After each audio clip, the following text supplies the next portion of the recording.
Please be seated. The record will show the presence of the jury, the defendant, and all counsel.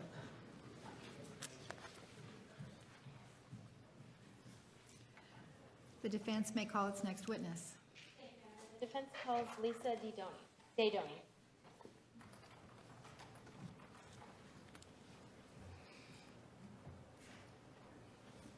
Can you spell your last name? Yeah, D-A-I-D-O-N-E. Raise your right hand. You do solemnly swear the testimony you're about to give will be the truth, the whole truth, and nothing but the truth, so help you God? Yes. Thank you. Please walk around and have a seat. You may proceed. Good morning, Ms. Daydoni. Can you give us your name, please? Yeah, Lisa Daydoni. And what's your maiden name? Andrews. So are you married now? Yes. And who are you married to? Dominic Daydoni. And how long have you been married? About 2.5 years. What do you do for a living? I work for Prudential Insurance as a short-term disability claim manager. Okay. Are you on leave right now? Yes. For what? Parental leave. I had a baby 4 months ago. Okay, congratulations. Thank you. I want to talk to you, how old are you right now? I am 25. 25, okay. I want to talk to you a little bit about Travis Alexander, okay? Did you know him? Yes. Now, originally, you and Travis, did you meet at church? Yes, we did. Through church activities? Yes. And were you both in a singles ward? Yes. Can you describe for me what that means, a singles ward? Yeah, it's just a place where members of the Church of Jesus Christ of Latter-day Saints would go. I started going when I was 18. That's the age you would start going. And then there are single members that go up until their age 30. Well, when they turn 31 is when they would go to a different ward. Okay, so a singles ward, I assume if somebody gets married, then they would not be in the singles ward anymore? Correct. Okay. So in other words, you wouldn't be in a singles ward now? Correct. Okay. What's the age difference between you and Travis? A little over 10 years. All right, so you said you started when you were 18? Mm-hmm. Is that a yes? Yes, sorry. Yes. That's okay. Were you 18 when you first met Travis? I believe so. Okay. I'm sorry, I don't know exactly when I met him, the first time, but yes, that's when I started going to the singles ward, and I know just from knowledge that he was in the singles ward when I was 18. Okay. So probably met in passing at some time. Okay. And about how many people were in the singles ward? I don't know. I mean, 200 to 300. I really don't know the exact amount or anything. Okay. But we're talking in the hundreds, right? Yes. So it's not just 20 people. Correct. And so when you first met Travis, then he would have been around 28 or 29? Yes. How long did you guys know each other? Well, did you know each other at all before you started dating? Yes. Probably, about a year before we started seeing each other just one-on-one. We'd see each other in large groups for about a year. And is that, you'd see each other like in church activities type thing? Yes. During this year, did you ever go to his house for any of the movie nights and things like that? And is that before you were dating? Yes. And how would you classify, that year before you started dating, how would you classify your relationship with Travis? Were you acquaintances? Were you friends? I would say we were friends. Friends? Yes. Okay. Did you talk to him very often? Occasionally, yes. At those gatherings, never really, it wasn't until later that we became, started texting or talking on the phone. Is that how, when your relationship started to develop more? Yes. Now, before you dated Travis, you were dating someone by the name of Steve Bell? Yes. And how long did you date Steve Bell? About 4 months. And that was, so you dated Mr. Bell for a total of 4 months? Yes. Okay. And that was about how long before you officially started dating Travis? From the time I broke up with Steve until I started dating Travis was about 6 months. Okay. And during the time that after you broke up with Steve, or Mr. Bell, to the time that you officially started dating Travis, those 6 months, those are the time when you would still classify your relationship as a friend with Travis? Yes. Okay. And did you have any more contact with Mr. Bell? Yes, occasionally. Okay. And was Mr. Bell part of the church? Yes. So he's also Mormon? Yes. I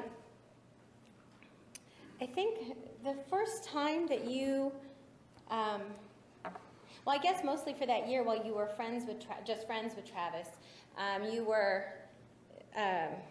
did you hang out mostly in groups with him? Yes.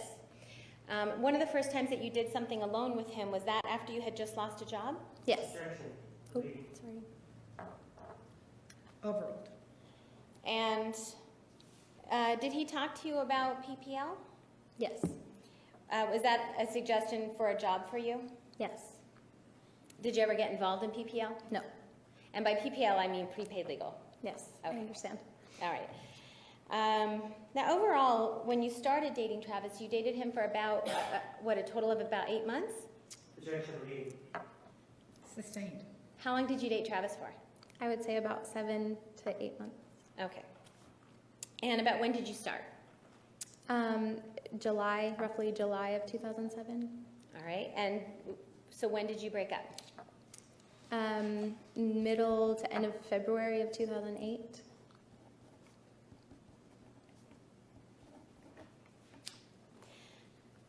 All right. And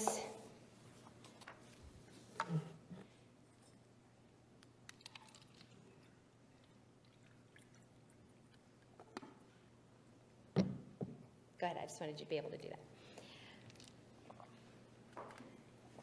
When you were dating each other, did you email with each other? Yes. Did you text with each other? Yes. Did you instant message? Yes. And did you also call each other? Yes. The old-fashioned way? Yes. Okay. And besides that, then, did you also go on dates with him? Yes. At the time that you were dating him, did you have an email address, lisa.andrews87? Overruled. That means you can answer. Oh, yes. All right. And when you were dating Travis, was it kind of what kind of relationship was it? We had broken up a few times and gotten back together a few times. Okay. So would you classify it as on and off? Yes. And when you broke up, who did the breaking up? Usually it was me. And during the times that you broke up with him, did he continue to text you afterwards? Sometimes, yes. All right. And did you end up start talking to each other again? Yes. And that would be until the final breakup, right? Correct. And after the final breakup around the end of February, did you have contact with him after that? I did after the final breakup for a little bit. Okay.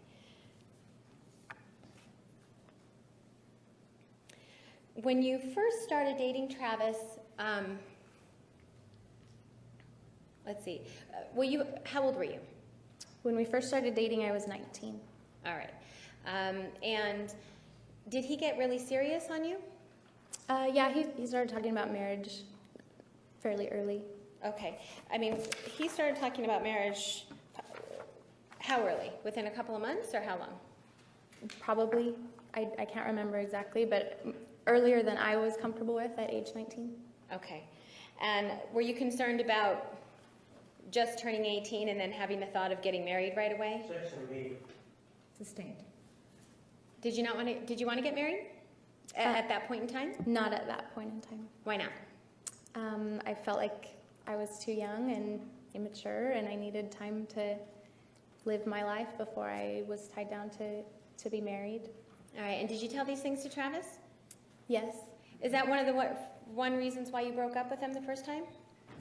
I wouldn't say that would be the reason the first time, but in later conversations, I would say that was the main reason we broke up the second time. Okay. Let's talk about the first time that you broke up. What was the reason for that?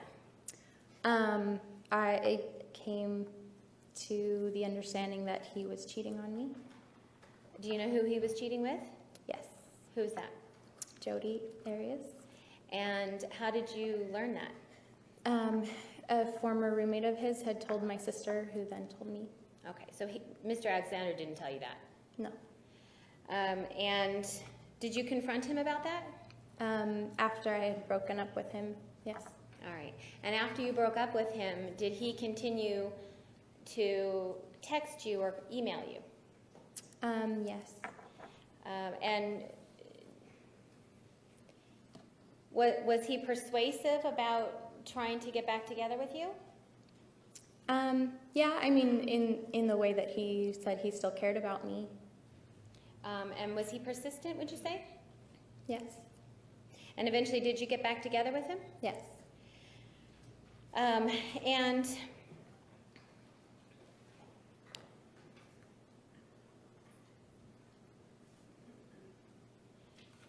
when you got back together with him, about how was your relationship at that point? It was better. We had addressed a lot of the concerns that I had at the beginning.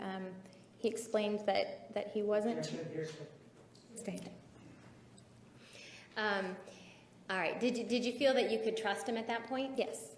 And so did you feel comfortable getting back into a relationship with him? Yes. About how long were you in a relationship with him until you broke up with him again? I don't remember. Okay. Can you say whether it was months or days? I would say months. Okay. And so then what was the second reason that you broke up with him?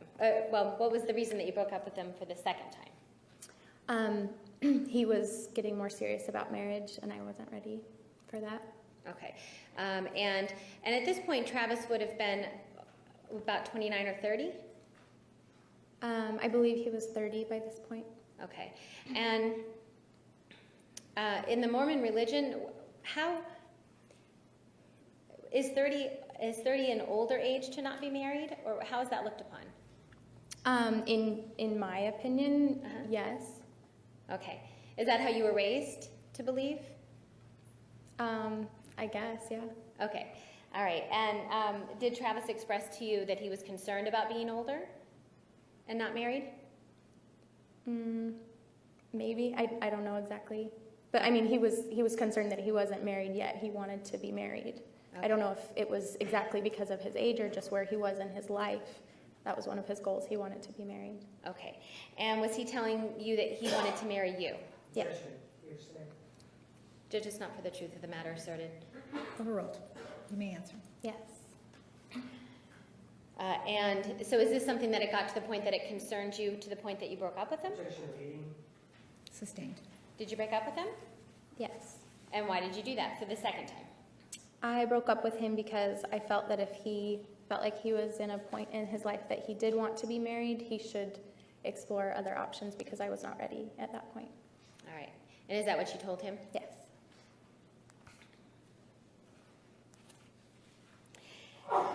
And was this around December of 2007, would you say? Sustained. Do you remember when this was? Not exactly. I would say maybe end of November, maybe early December. I'm not sure. Okay. And at this point during your relationship, were you telling him that you loved him? I believe so. All right. And was he telling you that he loved you? Yes. And at this point now, that this, I guess the second part of, after the first breakup, before the second, did you believe that your relationship was exclusive? Yes. All right. So do you believe that you were you going to date anybody else? No. Okay. And did you believe that whether Travis was dating anyone else? I believed it was exclusive between the two of us. Okay. It's monogamous. All right. Did you know that he still had contact with Miss Arias? Yes. And did you know that he was in contact with another woman, Deanna Reed? Yes. And how did he contact them? Did you know? A lot of it was phone calls and text messages, and I knew there were emails as well. All right. And this was happening at the same time that, were you dating him at this time? Yes. And this was after the first breakup? Yes. And did you know that these were women that he had previously dated? Yes.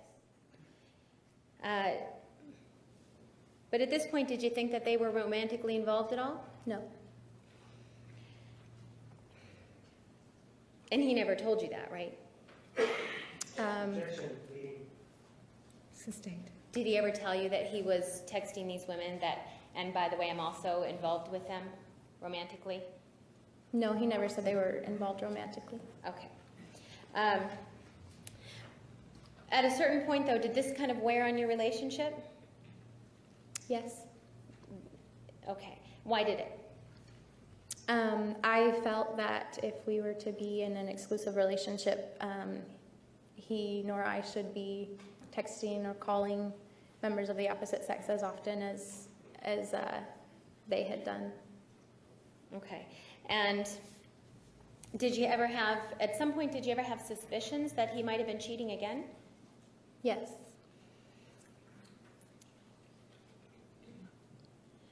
At the time that you were dating Travis, did you ever take any trips with him? No. Did you feel, Well, I'm sorry. Yes, I just remembered just one. oh, okay. Yeah. Where did you go? We went to Sedona. Oh, okay. Was that an overnight trip? No, it was just a day trip. All right. In your religion, Travis was a Mormon also, right? Correct. Okay. In your religion, how is it looked upon for two single people to go on an overnight trip together? It doesn't look very good. All right. And did you come to find out that Travis took trips with Jodi?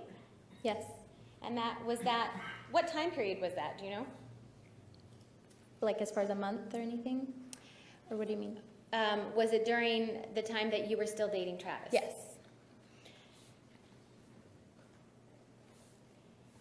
And did you know where they went? A few of the times, yes. Oh, where were those? Sustained. And did he go on several trips then, as far as you understand? I believe I knew of two. Okay. And did he ever ask you to go? No. To your understanding, were these overnight trips? Objection, hearsay. Sustained. Judge, it's not for the truth of the matter asserted. Approach. All right, Ms. Daydoni, was it your understanding that Travis took Jodi on overnight trips? Yes. Okay. At some point, was it after your relationship with Travis that you confronted him about these trips? No, at some points it was during. Okay. So did you ever tell Travis that you found out about these trips? Yes. All right. And did he explain it to you in a way that you thought that you felt it was an innocent trip? Objection, leading, hearsay. I'm leading so that there's no hearsay. Overruled. You may answer. I'm sorry, could you repeat the question? Sure. Did he explain it to you in a way that you felt that it was an innocent trip? Yes. Okay. I want to talk a little bit about what you know about Jodi Arias, okay? Okay. Do you remember when you first met her or would have seen her? I don't remember the exact time, but it was at, I believe it was at a church activity, a family home evening night. Okay. And family home evening, is that something that the singles ward would do also? Yes. And I think I asked you earlier about going to Travis's house for cookies and movie nights. Would those be nights like family home evening nights? They would be somewhat similar. However, the family home evening was actually sponsored by the church and was a church activity, and the other activities at Travis's house were just friends getting together. Oh, okay. Okay. So did you meet Jodi the first time you saw her? I believe so. Okay. And when you first met her, to your knowledge, were she and Travis dating? When I had spoken with her, she said that. Objection, hearsay. Did you come to find out that she was dating Travis? Objection, hearsay. Overruled. You may answer yes or no. I'm sorry, could you repeat the question? Did you come to find out that Travis and Jodi were dating when you first met Jodi? Objection, hearsay, the question includes the hearsay. Overruled. You may answer yes or no. I'm sorry, there were differing stories, so I don't know what I understood at the time. I understood they were not dating. I'm sorry. It's okay. You understood that they were not dating? Correct. Okay. Did you ever learn that they had dated? Yes. Okay. And when you saw, were there different times that you saw Jodi and Travis together? Yes. Was that always in a public setting? No, there was a time or two at his home. Okay. And when those times at his home, were there other people around? Yes. About how many people? Like a small gathering or a larger gathering? It would depend. I'm sure on one occasion it was a smaller gathering, one that I can recall. Okay. And what would you include to be a smaller? How many people would you say in a smaller? 10 to 15 people. Okay. So during the times that you saw Travis and Jodi together, did you ever see Travis being affectionate with Jodi? No. Did you ever see Jodi try to be affectionate with Travis? Yes. Did you see her trying to hold his hand? Yes. And did you see Travis do things like push her aside? No. Or brush her hand aside is what I mean. I don't recall that. Okay. Did you ever see basically him not reciprocating the affection? Yes. And as an example, I guess, did you ever see like her do something like try and reach for him and him just walk away? I'm not sure of that example, but I did see her trying to, like you said, show affection, and he did not show it back. Okay. And when we talk about showing affection, what do you mean? What kind of things was she doing? I do remember one particular time at his house, he was trying to talk to the large group of people the smaller 10 to 15 people that were at his house, entertaining guests, and as he was talking to everyone, she would be all over him and hugging on him and have her arms around him while he was talking to everyone else, and he did not reciprocate that. Okay.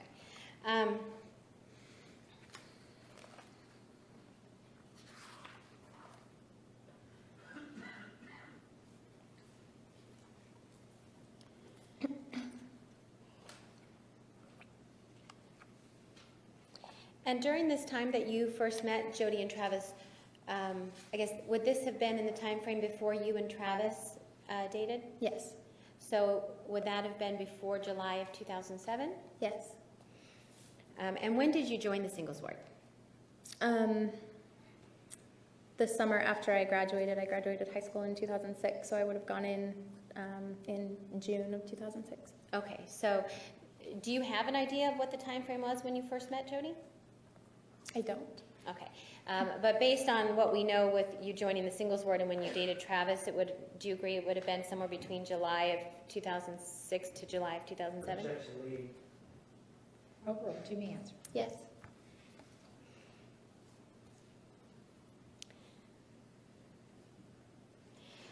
While you were dating Travis, he always professed... Objection, lack of foundation, which started, we broke up. Sustained.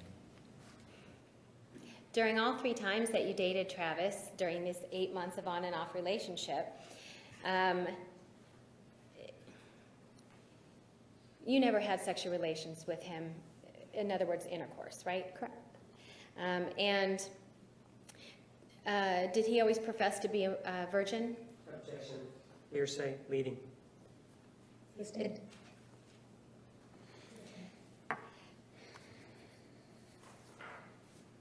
Did you want to have...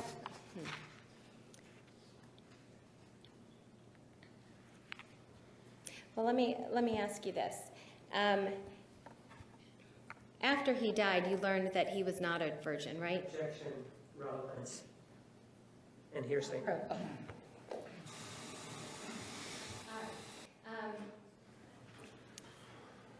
At some point, were you shocked to learn that Travis actually was not a virgin? I'm going to object to the form of the question. I believe that wasn't the question. Should have been closed. I think that's what we discussed. Approach. Okay, Ms. Dadoni, let me ask this. After Travis's death, were you shocked to learn that he was not a virgin? Yes. Throughout your relationship with him, did you always feel like you were doing the right thing? Objection leading relevance is typically she felt.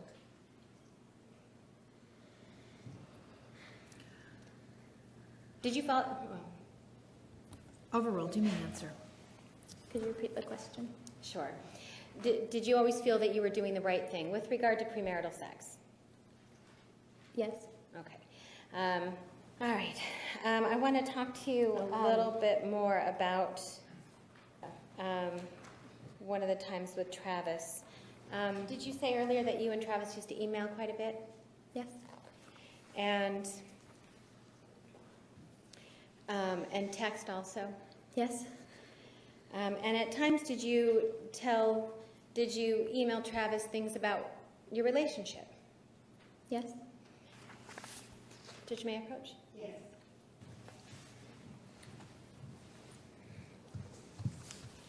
Can I ask you to review?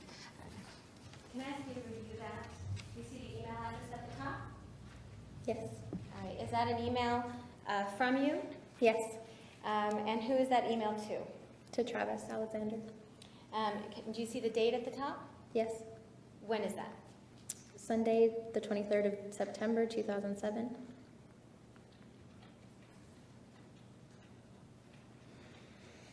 All right. Do you recognize that? Yes. All right. Judge Mary Poach. You may. And what I showed you for the record is exhibit, what's been marked as exhibit number 385.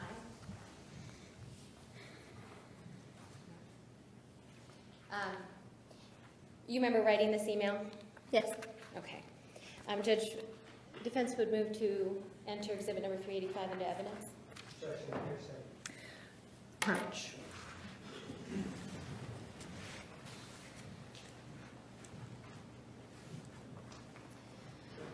Okay. All right. So I know you got to see the email just a little bit ago. I'm going to ask you some questions about that email, okay? Okay.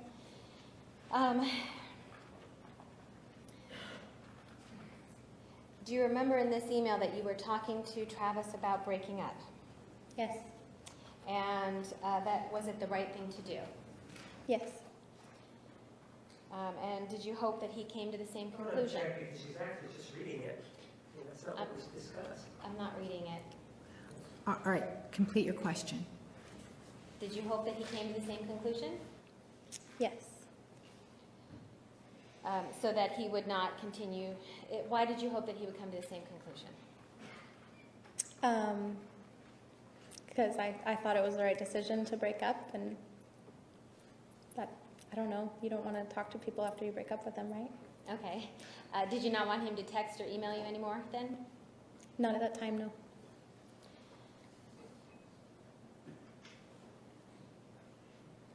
Did you talk to him about the way you felt starting off the relationship, Yes. and that you started off wrong? Yes, that's in the email. Did you feel that way because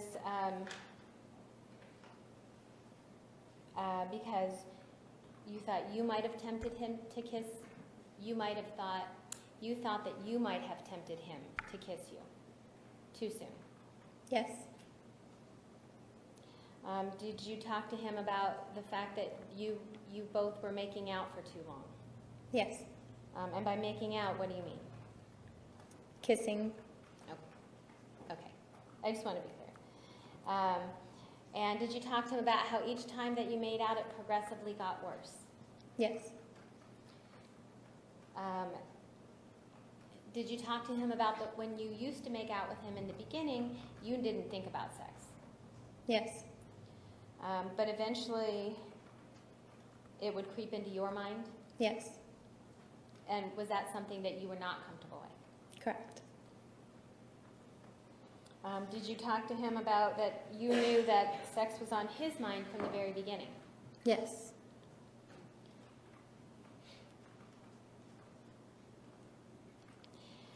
Did you tell him that you took complete responsibility for not respecting the priesthood? Yes. Did you feel like it was your fault? I felt it was a mutual thing. Oh, mutual, okay. Did you talk to him about that, whether you should have done a better job to keep his thoughts clean? Yes. Did you feel that that was your responsibility to keep his thoughts clean? I felt, again, it was a mutual thing. Both of us were taking part in making out for what I felt was too long and too passionately, I suppose. And so both of us should have taken a step back. Okay.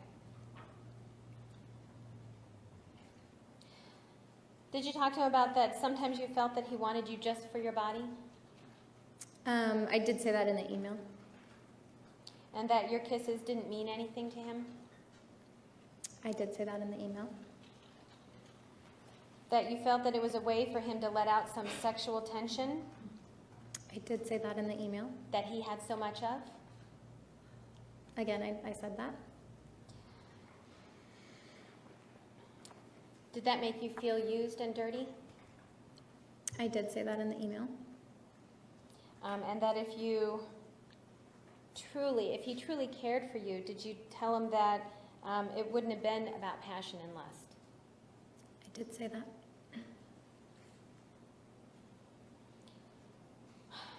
Do you remember telling him that you had previously told him to not grab your butt? Yes. And especially not in public, Yes. but that he persisted in doing it? Yes. Did it make you feel like he wasn't really listening to you? At the time, yes. You talked to him about words that you didn't use because he didn't like it? Yes. Were there certain words that he didn't want you to use? Yes. What kind of words? He did not, he did not like the words poop or crap or fart. Okay, I'm sorry that you said that. I'm sorry I asked. But, okay, so he didn't like those words. And did you refrain from saying those words for him? Yes. All right.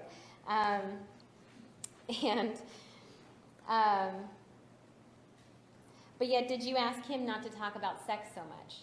Yes. But he didn't. He did anyway, right? Yes.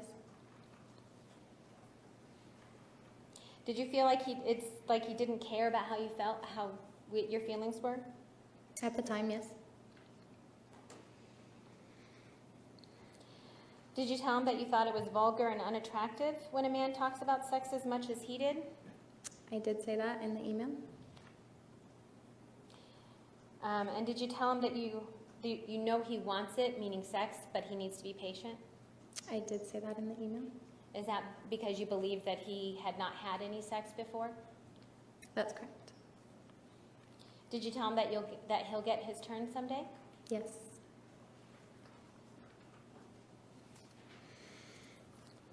Did you tell him that there were times when you felt that he was trying to mold you to be a certain way that he wanted? Yes.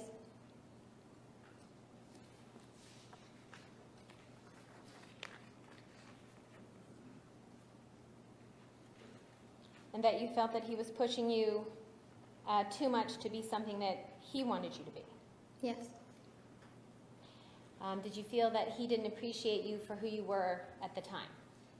Yes. And I feel like this is all coming out of context, so I'm trying to just answer their questions the best I can, but... Do you need a copy of it? Would that make it better? Yeah. Okay, sure. May I approach, Judge? Yes.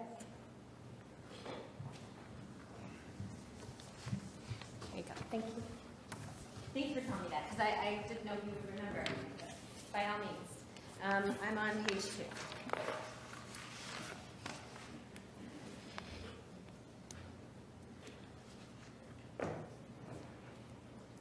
Did you tell him, and I'm on the top paragraph, did you tell him that you felt like he wanted you to be happy for him, Yes.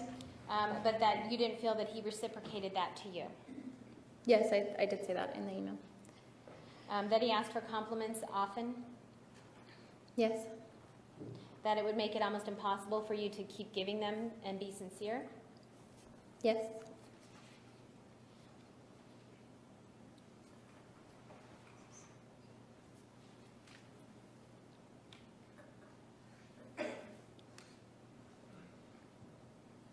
Did you talk about your trip to Sedona with him? Objection, relevance. Overruled, Jimmy Hansen. Yes, I did.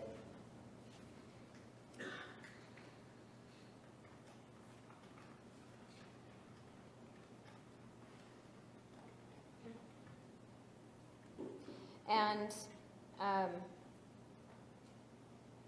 did you feel like he wasn't paying attention to you on that trip? At times, yes. Did you tell him that? Yes. And did he snap back at you that you should be grateful? I don't believe he said you should be grateful. In the email, out of my frustration, I inferred that's what he was saying to me, but I don't believe he ever said those words. Oh, okay. All right. So, but during the trip to Sedona, did you tell him that he wasn't paying attention to you, or that you were worried he was on the phone too much? Yes. Okay. And did he comment back to you that, Objection, hearsay. Sustained. Judge, may we approach? Well, actually, that's okay. That's okay. Did you talk about a time when you got home from California and he got home from Vegas? Objection, relevance. Approach. May continue.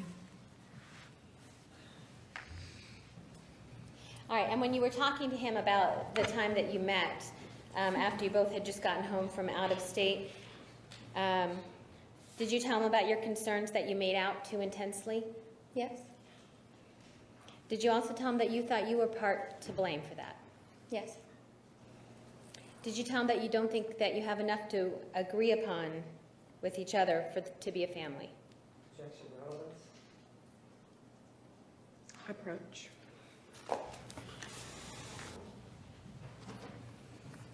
Did you express concern that you didn't share the same values? Yes. And did you feel that he shot your values down? The values that you embraced, he would shoot down? At the time, yes. And that was before you can even express how you really felt?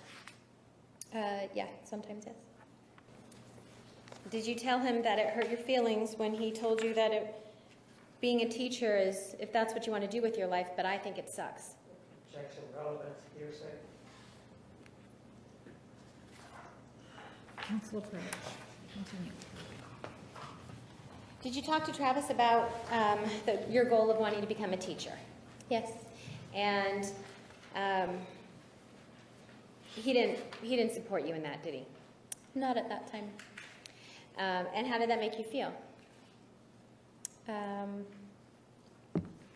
Not good. Did it hurt your feelings? Yeah.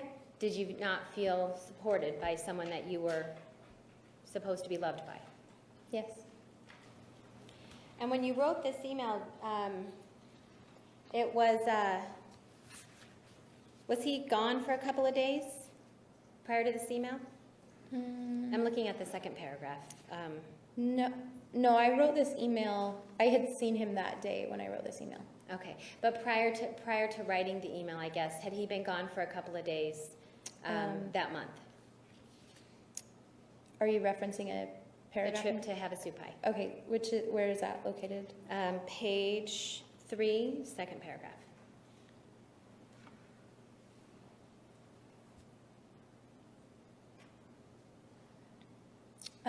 I don't know if that was like right before the email or when in relation to this email it was, but yes, he did go on a trip. Okay, that's all I was asking. That he had been away for 4 days? Yes.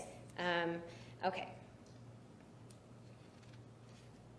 And did that give you time to think, being apart from him? Yes. Did you tell him that you had been stressed out about certain things, but he didn't seem to be interested in your problems? Third paragraph. Third paragraph. Yes, I did. And did that hurt your feelings? Yes. Did you tell him that he overreacted about a lot of things? Having to do with your trip, you say? His trip? Yes, in regards to his Have a Seat trip, yes. Okay, and what did you mean by that?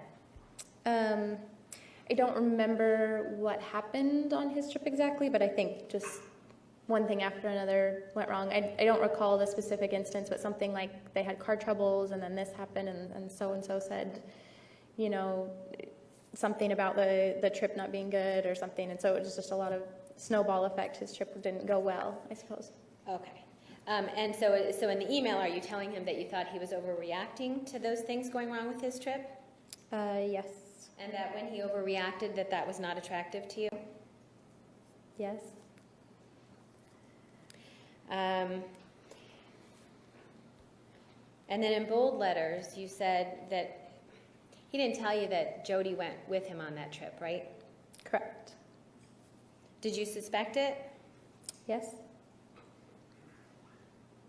And because you suspected, did you ask him? I don't know. I'm sorry, go ahead. No, go ahead. I was just going to say, I don't know if I asked specifically if Jodi was going, but I know I asked, oh, who's going on the trip with you? Okay. He didn't tell you, Jodi. Correct.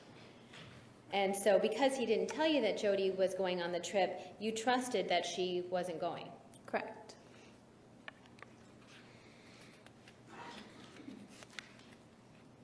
Did you feel that he intentionally hid it from you, that she was on the trip? Yes. Did you tell him that you thought he was being selfish when he wanted to have conversations with you late at night and you were too tired to talk? Yes, I did say that at the time.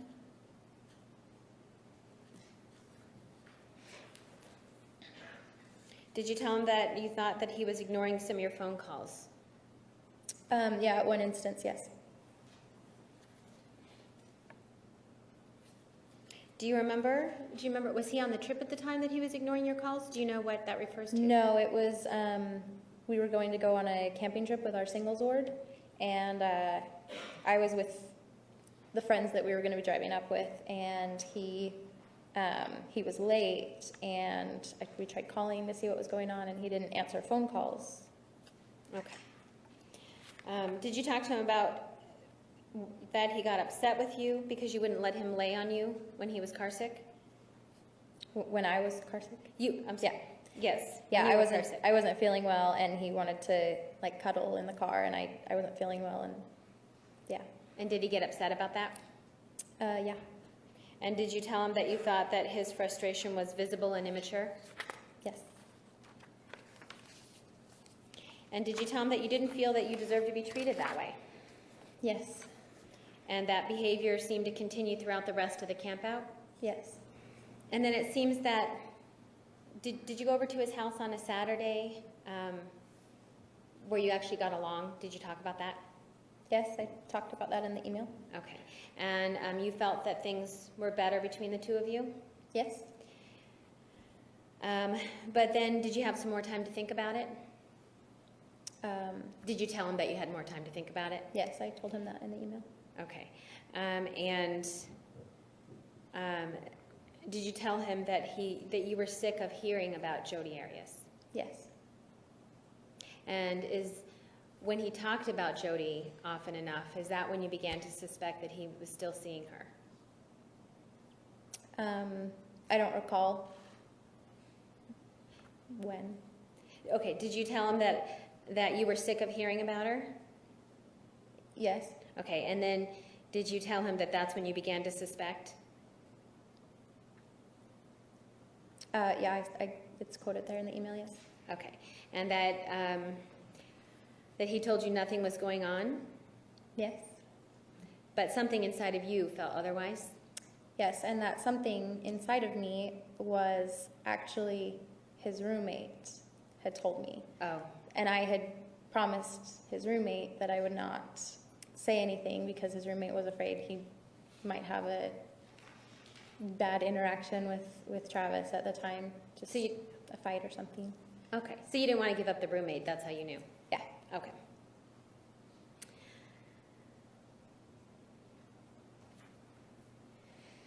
Were you upset telling him that, what woman would hold on so long after without any sense of reassurance? Yes. Were you talking about Jodi? I think I was talking about both of us. Oh, okay. And did you tell him that if he really cared about you, that he would tell Jodi to back off? Yes. And regardless of their past? Yes. Did you tell him that you feel you can't trust him anymore? Yes, at that time I did say that. And that you felt that at this point that your relationship could go no further? Yes. Did you tell him that to please not to respond? Yes. Did you tell him that you felt cheated and lied to? Yes. And did you tell him that you didn't wish to hear anything more? Yes. Now this was in September of 2007, right? Yes. But when did you actually have the final breakup between you and Travis? February, mid to late February of 2008. So after this email, did you still continue to talk with him? Yes. And that was that by texting? It was all of the above. Oh, okay. Texting, calling, and Emailing, instant message, in person. Okay. So did you continue to see him then? Yes. Were you separated at all for any period of time after this email? Yes. How long? I don't know, maybe a couple weeks. Okay. And during that couple weeks separation, did you have any contact with him at all? I'm not sure. All right. And then eventually, did he start contacting you? Yes. And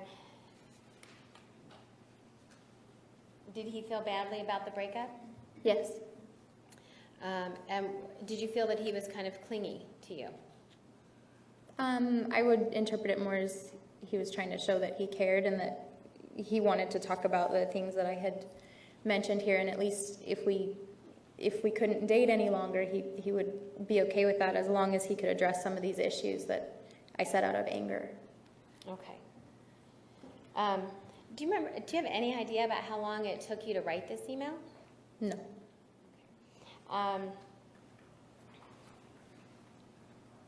And after you sent this email, did you contact him at all the next day or anything like that? I'm not sure. I don't think so. Okay. Did you ever contact him shortly after this email to say, I'm sorry, I take it all back? No. Okay. But when we had spoken about it, I felt these issues were all resolved. Okay. And so once you felt the issues were resolved, is that when you started dating again? Yes. And it was about a couple of weeks? Yeah, something like that. Okay. And so I guess based on the timing of this email, then we would be into what, October or November? That you started dating again? Probably October. Okay. And just so I have timeline-wise, what breakup is this? This is the first. This is the first one, Yeah. okay. And so then, by October, November, you're back together again, is that right? Yeah, October. October, okay. And then in December, is that when you have the second breakup? Yeah, late November or early December. Okay. And is that second breakup because he was too serious with you? Yeah, he wanted marriage and I did not. Okay. And how long when you broke up was it December that you broke up in? Late November or early December. I'm not sorry, sure. I'm sorry, I keep getting that. All right, so late November or early December. Were you separated for any period of time? I'm not sure. Maybe. I don't know. Would it have been as long as the first breakup separation? I don't think so. Neither of us were out of town during that time, I don't think. Okay. What do you mean neither of us were out of town? Like for the first breakup, shortly after, he had gone on a trip somewhere, I'm not sure where, and I had gone somewhere with my sister and our roommate. So I know we were separated as far as at least a state apart for that time. So Okay. I'm not sure as far as the second breakup. Oh, okay. With the second breakup, do you know if you had maintained any kind of separation by way of text messages and emails? I don't think so. Okay. So did he continue to text with you? Yeah, but it was definitely reciprocated by me. We still loved each other. It was just we were in different places. Right. Okay. And so both of you were talking to each other? Yes. And when was the final breakup? Mid to late February Of 2008? of 2008, yes. Okay. And did you do the final breakup? That was somewhat more mutual. Okay.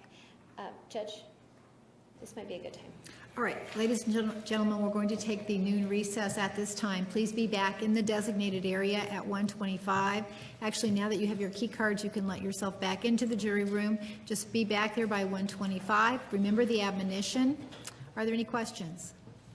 Have a nice lunch. You are excused. Please be seated. The record will show the presence of the jury, the defendant, and all counsel. You may cross-examine.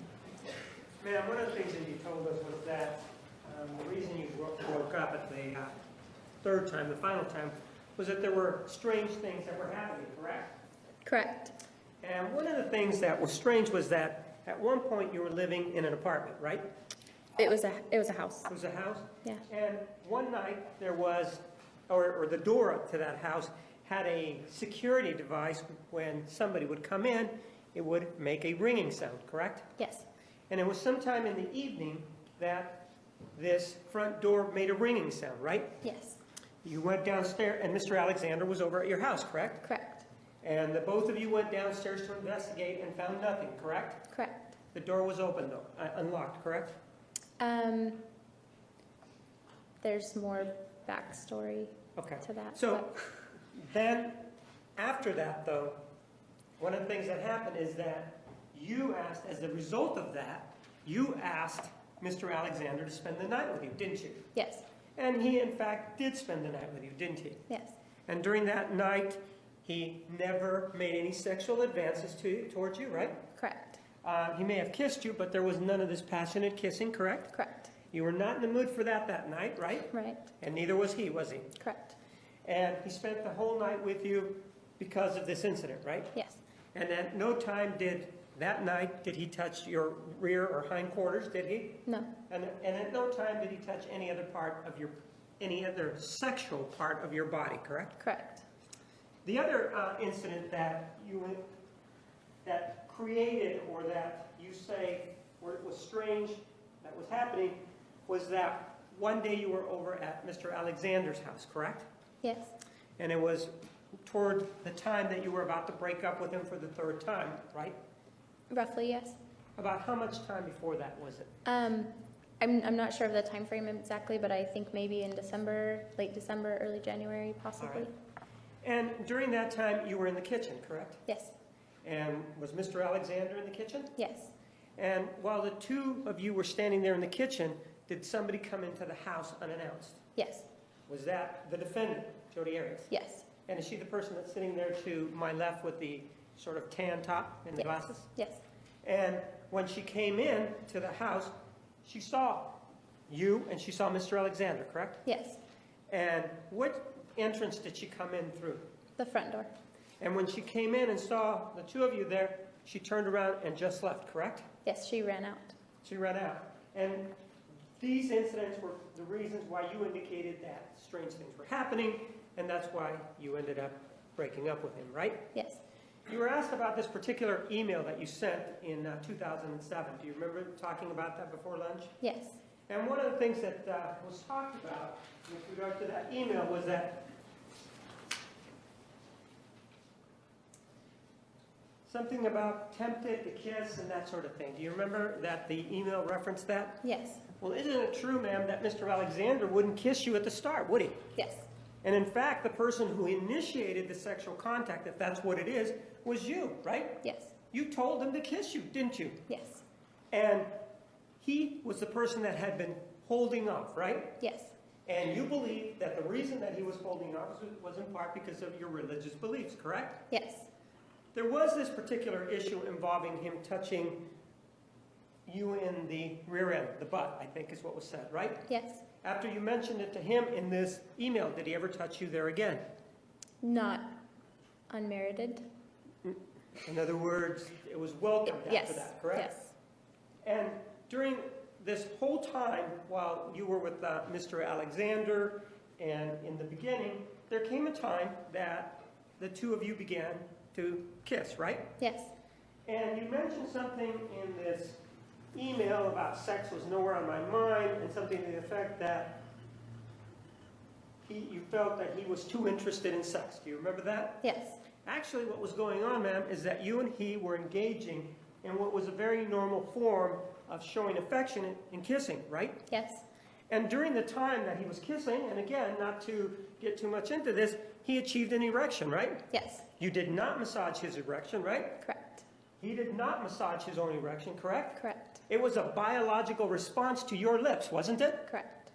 And that, at that time, because of your inexperience, you thought that he should have controlled his penis from becoming tumescent or getting big just because he was kissing you. You thought that's what the problem was, right? Yes. Yes. And it was because of your inexperience, correct? Correct. And with regard to this whole time, in the beginning, the first time that you're with him, he never at any time forced you to do anything sexual that you did not want to do, correct? Correct. And with regard to the fact that he talked a lot about sex, it was mostly in a joking manner in response to certain things that may have been said, correct? Correct. So it wasn't like he was saying to you, we need to get down, baby, or anything like that, was it? Correct. It was more in response to the environment that was around you, correct? Yes. He never touched you, in other words, in an aggressive physical way, did he? No, he did not. And during the second time that you were together with him, the issues that are addressed in the email, were they partially addressed? In other words, did he begin to pay more attention to you? Yes. And did he begin to be, in other words, caring of how you felt? Yes. And in fact, you indicated that he was the one that wanted to get married, right? Yes. And at that time, he was doing everything he could to conform to what you wanted, correct? Yes. It wasn't the other way around, that you were doing what he wanted. Now, he was doing what you wanted, correct? Yes. And at times, when things would come up, he would and I'm talking about a sexual fashion, he was the one that actually would stop because he was afraid that you would be adversely affected in that area, correct? Speculation, knowledge. Sustained. With regard to certain times while you guys were involved, did there come a time when he stopped and you wanted him to go a little bit forward? Yes. So he was the one at some point that was stopping, right? Yes. Without telling what it was, he gave you a reason, right? Yeah. And it was a valid reason to you, wasn't it? Yes. And the same thing during the third time that you got together with him, during that time. At no time did he foist himself upon you sexually, did he? No, he did not. If he kissed you, it was something that was welcomed by you, correct? Correct. And if you kissed him, it was something that was welcomed by him, right? Yes. Did you, when you were in public with him, was it a situation where you were glomming onto him, grabbing onto him, hugging him, all of that stuff? Is that what you were doing in public or not? No. When you describe what the defendant was doing, is that what she was doing when he's speaking with these other individuals? Yes. He was having a conversation with other people at that time, right? Yes. And he was engaged in talking whatever it was, correct? Yes. And they were watching, right? Yeah. And she came up on him and just started to sort of put herself on him in what appears to be a socially inappropriate manner, right? Yes. And that would be your assessment of that situation, right? Yes. And even when you broke up with him these other times, the first two times, did he ever scream at you that he was upset that you'd broken up with him? No. But he did want you back, didn't he? Yes. My understanding or viewing of what was going on, it appears like it was a situation more of, and I understand that he was older, but a couple of high schoolers going back and forth with each other. Would you have qualms if I characterized it that way? No, that's exactly what it was. And as part of being in this high school relationship, you had very strong feelings, didn't you? Yes. And you expressed them sometime in a somewhat immature fashion, didn't you? Yes. And one of them was sending him this email, wasn't it? Absolutely. And that's why you kept saying at that time, that's how you felt, right? Yes. And in retrospect, do you think that perhaps some of the comments that you made were a little unfair to him? Yes. And ma'am, with regard to everything that he did to you, and how you feel, and how you know of the circumstances and the situation that you were in, with regard to Exhibit 205, do you think in your mind, because you were the one that was experiencing, do you think that, do you, Objection to that being shown, Judge, that it's completely irrelevant, and it's quite frankly. Okay, council approach. Council approach. Continue. sir, ma'am, with regard to, you were being asked about how you were aggrieved about the fact that he may have been cheating with the defendant. Do you remember about that? Yes. And you were asked about, how many times he had been cheating, correct? I'm not. You were asked about that, Okay. right? And that was part of the breakup, right? Yes. Do you think that it is appropriate, given everything that they claim that he put you through, do you think that it is appropriate to take a knife and slash somebody's throat? Objection, relevance. Relevance, and it goes to her opinion. Her opinion is not. You may approach. One of the things that you were asked about was Mr. Alexander's virginity. Do you remember that? Yes. And you were asked about whether or not you had a belief about his virginity and a belief about his virginity afterwards, right? Yes. And this issue about his virginity was something that you and he discussed, correct? Yes. And with regard to the issue of virginity, that was something that was discussed by somebody else after this particular murder happened, right? Yes. Objection as to the name murder. Pardon? I didn't hear your objection. Objection as to him referring to it as murder. Is there any? I'll say killing. Rephrase. And you had some conversations with some people involving his virginity after the killing, right? Yes. And with regard to whether he was or he wasn't a virgin, throughout this whole time that you were with him, did he, aside from certain items when he wanted to make out with you, that sort of thing, did he treat you with dignity and respect throughout this whole thing? Yes. At any time did he touch you by hitting you inappropriately? No. And the person who started this kissing thing was you, right? Yes. I don't have anything else. Redirect. I know that the initial time that you and Travis both started kissing, you're saying that you initiated that. Is that Yes. true? Okay, but you and Travis kissed more than once. Yes. Many times, right? Yes. And according to your email, there were many times that you weren't just you were making out very passionately. Yes. And those were the times that you started to feel uncomfortable, right? Objection, leading. Sustained. Did you feel uncomfortable during those times? Early on, because of my inexperience, I was 19. Okay. You were 19 and he was 29 or 30? Yes. And during one of those times you said that he achieved an erection? Yes. And is that what made you uncomfortable? Yes. And once he had an erection, he didn't stop, did he? Stop kissing you? No. When the initial breakup you said was because you found out he was cheating, right? Yes.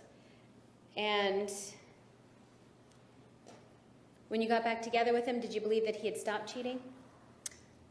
Actually, I got back together with him because I understood that he had not cheated and I had gotten faulty information. Oh, okay. The faulty information you said came from his roommate? Yes. And so Mr. Alexander said that it was faulty information? Objection, leading. I'm sorry, you're saying. Leading. Sustained. So you believed that the roommate wasn't telling you the truth? Yes. Okay. And is that why you got back together with Mr. Alexander? Yes. But in reality, did you know that at the same time he was dating you, he was sleeping with Miss Arias? I did not know that. Did you know that at the time after you finished dating him? No. So you never knew that? I had my suspicions, but I didn't know the details of their relationship. Okay. And you did know that they were going on, he was taking her on trips, right? Yes, And those were overnight trips? yes. Objection, the evidence spoke. Overruled. All right, and during one of the times that, you said one time, you were asked the question about being over at Travis's house when Jodi came over? Yes, You said that, did Jodi come through the front door? yes, And she walked right in, did she walk right into the house? yes, And once she saw you, is that when she turned and she ran back out? yes, And after she ran out, Travis was with you too, right? yes, And after Miss Arias ran out, did Travis run after her? yes, And Travis was gone for at least a few minutes, wasn't he? yes. And you don't know what happened or what Travis said to Miss Arias, right? No. I do know she had gotten in her car very quickly, though, and had gotten away. Okay. But you don't know, Travis was gone for at least a couple of minutes, right? In other words, he didn't Right. just run to the door and then come Right. back. All right, so he ran outside. Yes, Okay. So in other words, he must have felt it important to chase her. Objection, speculation. Sustained.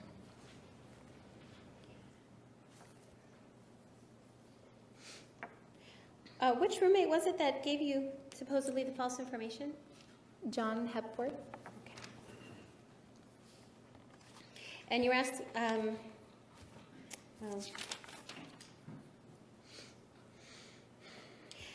after you broke up with Travis, did you date anybody else? Objection, the evidence spoke. Relevance.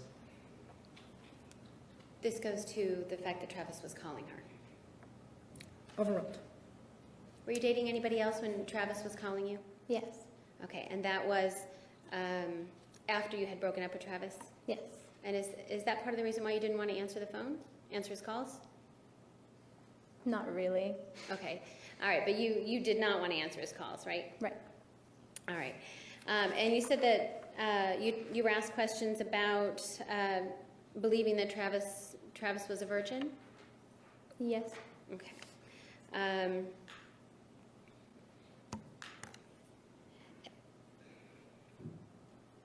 Despite your belief that he was a virgin, he talked to you a lot about sex. Is that right?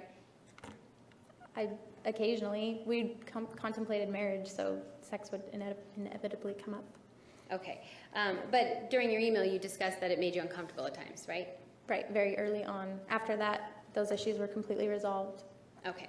And after the first breakup, when you thought he was cheating, and then you got back together, it was just within 2 months or so that he was talking about marriage? Objection, leading. Sustained. How many months did it take before he was talking about marriage? After you got back together after the first breakup? It wasn't very long. I don't know the time frame exactly, but I would say between breakups it was only 2 months, so you may be correct in saying it took 2 months or so to talk about it. Okay. And when he was talking about marriage, it was serious enough that it concerned you? Objection, leading. Sustained. Were you concerned about it? Not for myself. It was more I wasn't ready. He was, so maybe he should explore other options if he was that serious about it at the time. I was happy just dating at the time. Okay. All right. And this was just a month or two after you had broken up with him for allegedly cheating on you, right? Right. All right. Thank you. Nothing further, Judge. All right. It appears there is another juror question. I have a number of juror questions here. Counsel, please approach. Ms. Daydoni, the jurors have some questions for you. Did someone tell you that Travis was texting and calling Jodi and another female? No, actually, Jodi and another female had texted and called several times while we were together. Jodi called numerous times while it's almost as if she knew we were together at the time. Did you know this before you started dating Travis the second time? Yes, I was aware of the calls and the texts all the time. Was the email you sent to Travis before or after you heard he cheated on you with Jodi? It was less than 24 hours after, so I was very upset. Did you ever refer to Jodi Arias as a stalker of Travis Alexander? Yes. Did Travis ever call you names? No. Did you personally feel threatened by Travis? No. Was Travis ever abusive to you? No. Did he ask you to have sex with him? No. Did you feel pressured to do anything? No. Did Travis ever make sexual advances to you while you were dating? No, just all it was making out. How do you define cheating? What I understood it to be and what I would still understand it to be is if you are in a committed relationship and you, whether you're kissing or any other sexual activity is going on outside of that committed relationship, I would consider that cheating. If you were shocked to hear Travis was a virgin, why did you break up with him after you found out he was cheating on you? I'm sorry, could you read that one again? Yes. If you were shocked to hear Travis was a virgin, why did you break up with him after you found out he was cheating on you? No, I believed him to be a virgin, and so I broke up with him because I had understood he had done whatever it was with Jodi. That's what I had believed, and then he had told me that was not the truth, so I did get back together with him after that. Did you feel that Travis' job interfered with your relationship with regard to travel and phone calls? Yes. Any other questions from the jury? Follow up, Ms. Wilmot. Ms. Didoni, you said that you had referred to Miss Arias as a stalker before, is that right? Yes. And during the time that you were with Travis, did he say some crazy things about her? Yes. So he would tell you these things? It's also from my own experience. Okay.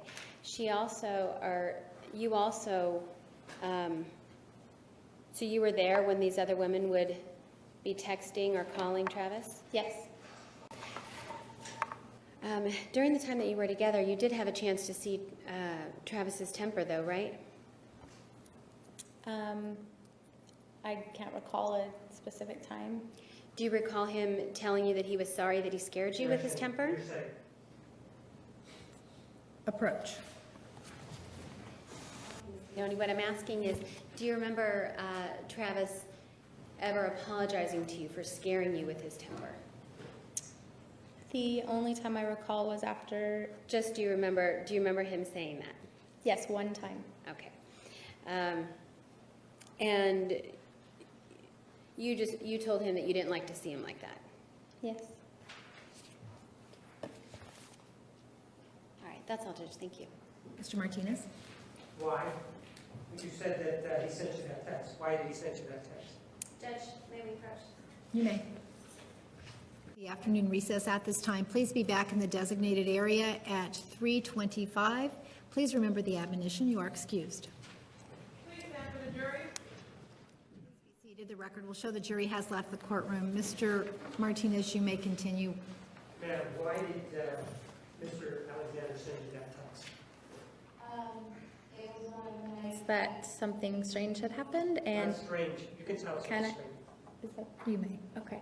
I'm going to object. He's not, that's not his witness, so I believe it. Well, Judge, I'm objecting. May we approach? You may. Actually, here's what we're going to do. We're going to take a recess, and I'll meet with counsel in the back room. We have an additional question as well. All Would you right. please be seated? Judge, I would like to make a brief record before we begin. We don't have a court reporter yet. We need to wait just a moment. All right, we're back on the record. The record will show the presence of the defendant and all counsel. Mr. Nurmi? Thank you, Your Honor. As it relates to the recent, no better word for it than stunt, of Mr. Martinez asking a lay witness who was not present on June 4th, 2008, when Mr. Alexander attacked Ms. Arias, whether or not her justification defense was valid. He showed a picture, Exhibit 205. There was, certainly their reaction is understandable. There was an audible reaction from the victim's family. I understand they probably weren't expecting it. And like I said, the reaction is understandable, but we would ask that if any further occasion such as this, as I referred to as a stunt, happens again, that they be moved to the victim room, because we did and were able to see visible reaction on the part of some of the jurors to their reaction. And I would supplement that as the motion for the mistrial that I made at bench as well. For the reasons stated at the bench, the motion for mistrial is denied. And ladies and gentlemen in the gallery, I'm going to ask you once again, please refrain from making any comments or laughing or responding in any way to the testimony or evidence. It could affect the outcome of the trial. Thank you for your cooperation. All right, we're going to bring in the jury. And the witness may take the stand. She's in.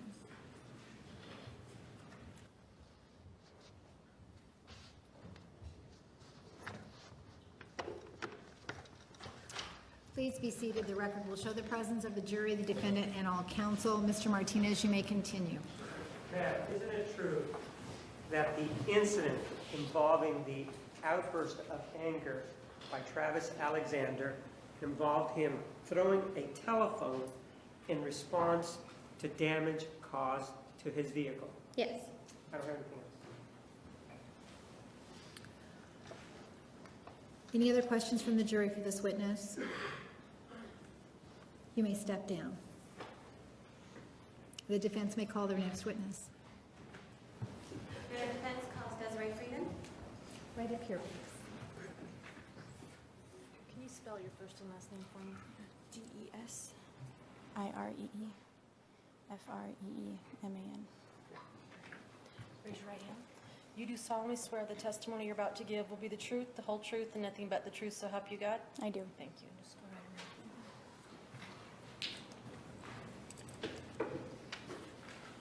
You may proceed. Thank you. Can you tell us your name, please? Desiree Freeman. And Ms. Freeman, are you in school right now? I am. Where do you go to school? Brigham Young University. So you're a college student? Yes. And are you a senior?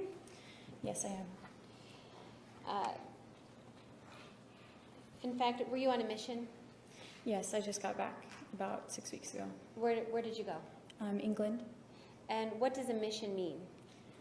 You spend 18 months as a, not really an employee, but as a volunteer, talking to people about the Church of Jesus Christ of Latter-day Saints and the things that we believe. Okay. And so that brings me to my next question. Are you a member of the Church of Jesus Christ of Latter-day Saints? Yes. Is that a Mormon? Yes. Okay, thanks. Do you know who Daniel Freeman is? Yes, he's my brother. And so right now, I take it, since you're going to BYU, are you living in Utah? Yes. At a point in time, did you ever live in Gilbert? Yes, I lived there from 2001 to 2008. You know, I'm going to ask you to just speak up a little bit. Okay. I'm having a little trouble hearing you. Or you can move that, I think that mic might move a little bit. The flat one. Okay. It's exciting. Thanks. All right, so I'm sorry, you said you lived in Gilbert when? From January of 2001 to January 2008. All right, and January of 2008, is that when you left for your mission? No, that's when I moved to Utah to go to Brigham Young University. When you started at BYU, okay. When you lived in Gilbert, did you belong to a church? Yes. And part of, well, were you raised as a Mormon? Yes, I was. Okay. And so, did you always go to church as being raised that way? Yeah. Did you know someone named Travis Alexander? Yes, I did. And how did you know him? I knew him through my brother Daniel. I'm sorry, what? I knew him through my brother Daniel. Okay. And did you know Jodi Arias? Yes, I did. How did you know Jodi? Through Travis. All right. And do you see Jodi here today? Yes, I do.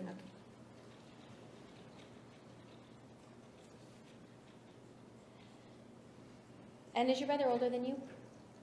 Is your brother older than you? Yes, he is. Okay. All right, and so you met Jodi and Travis through your brother? Yes. All right, and did you all go to the same church activities? Yeah, we did. Is that a yes? Yes, it is. All right. Were there times that you would hang out with Jodi and Travis? Yeah. And your brother also? Yes. So did you hang out with as the four of you together? Yeah, we did. And were there times when you would hang out, you would have, Jodi and Travis would be there, but there would be more than just you and your brother present also? Yes. And during what time period are we talking? When did this happen? From the beginning of 2007 until I left in the beginning of 2008. Okay, so for about a year? About a year, yeah. And the times that you would see or hang out, I guess, with your brother and Jodi and Travis, how often did that happen? Where it was just the four of us happened a few times throughout that year. Okay. And what about how often did it happen when you would be in a larger group? That I would say probably about every few weeks or so. Okay. And when you would hang out in a larger group, was that part of church activities? Sometimes it was other activities. Okay. Besides these times that you hung out together, did you also take a trip with where Jodi and Travis were there? Yes. Did you go to Havasupai? Yes, we did. And where else did you go? We also went to Sedona and the Grand Canyon. Okay. When the four of you would hang out together, what kinds of things did you typically do? Let's see. Mostly I would say it was just travel, like traveling or watching a movie or something. Traveling or watching a movie? Yeah, Okay. as far as I can recollect. I know it was several years ago. Yeah. All right. Did you have a chance to see or observe Travis and Jodi together when it was just the four of you, either on trips or just hanging out watching movies? Yes. And how did Travis treat Jodi when it was just the four of you? Very well. And what do you mean by very well? What did he do? They just seemed happy to be with each other, like very cuddly and very much a couple. Was he affectionate with her? Yes. And was she affectionate with him? Yes. Did Travis ever seem to be clingy to Jodi?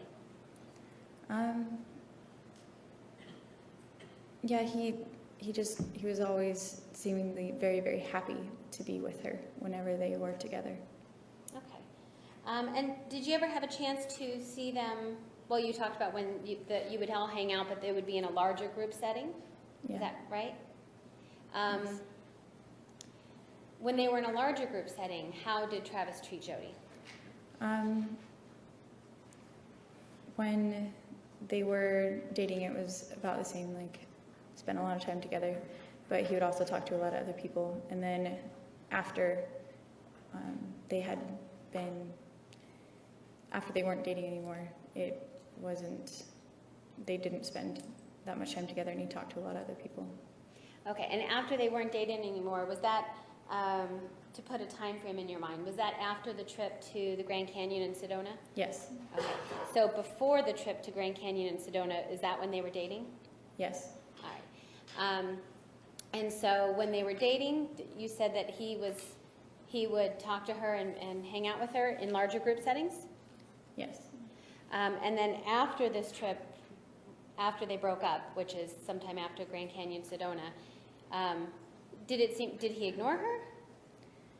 Not that I saw. Okay. But were they together in these larger group settings? Did they talk very often to each other then? No, it was more that she was just someone in the background. That what? It was more that, like, if Travis was talking to someone, Jodi was just someone in the background, not necessarily. Like he wasn't really paying attention to Yeah. her? Okay.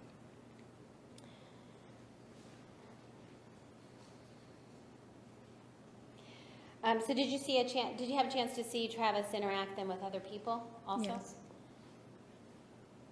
Would you characterize him as flirtatious with other girls? Yeah, I would.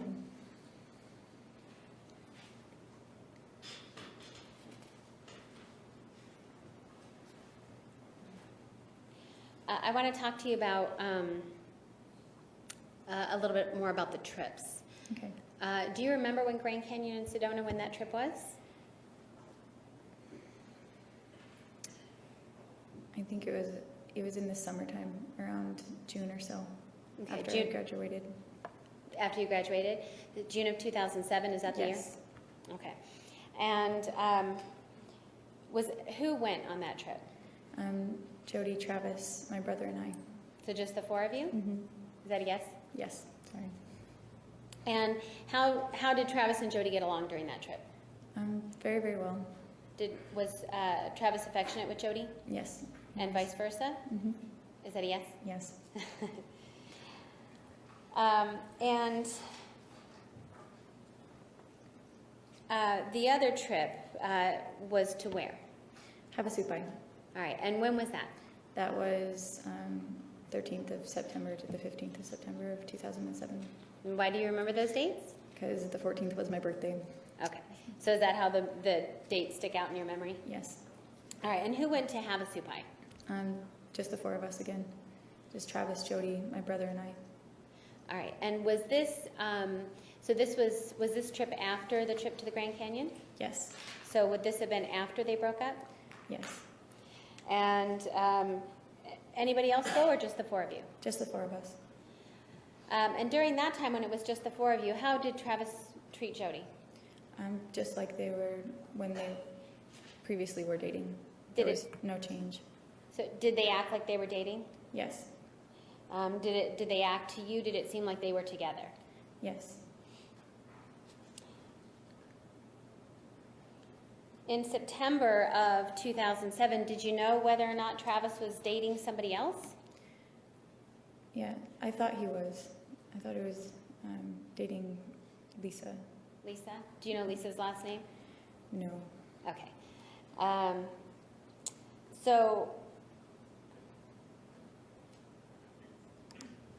did you find that odd that Travis brought Jodi? Objection relevance. Sustained.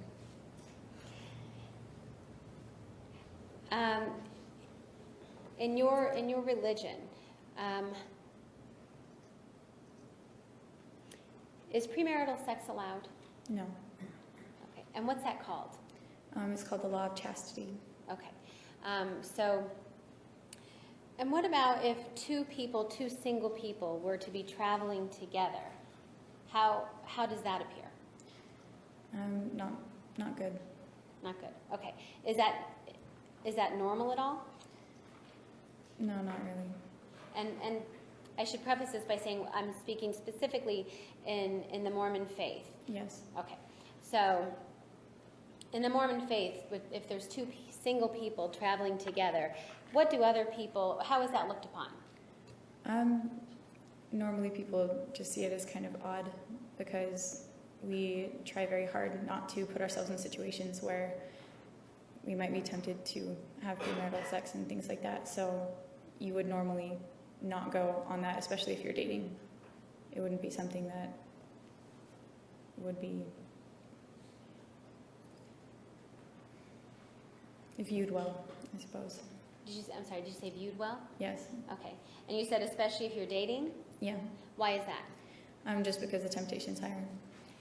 Okay. And the thought is to keep away from the temptation? Yes. Did Travis claim to be a virgin? Yes, he did. Is that something he talked about? He made jokes about it. Jokes in what way? Objection, hearsay.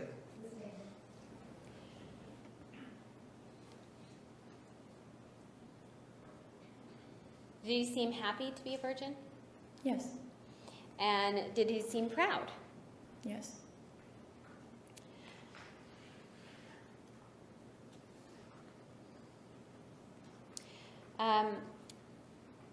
Going back a little bit to Havasupai, to the trip to Havasupai, was this an overnight trip? Yes.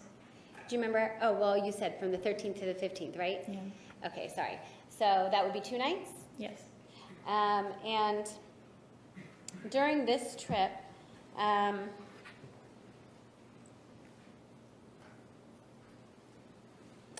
did you ever see an argument between Travis and Jodi?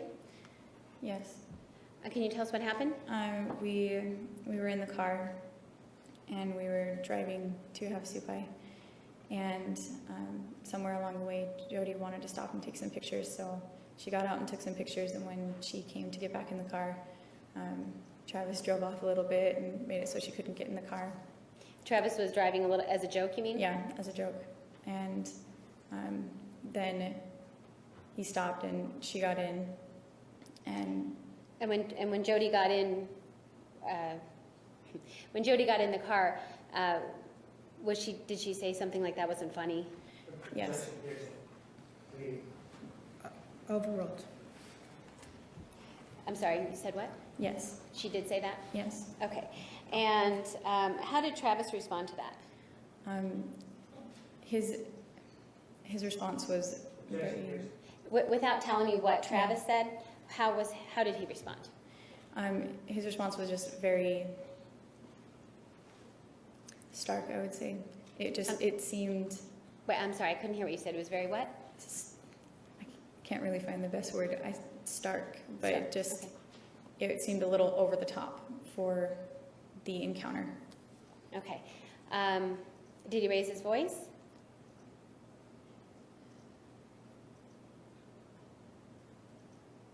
Yeah. Yes, he did? Yes, he did. All right. And he had just been joking with her a few minutes before, or a few seconds before? Yes. How did you feel about his response? Objection, relevance.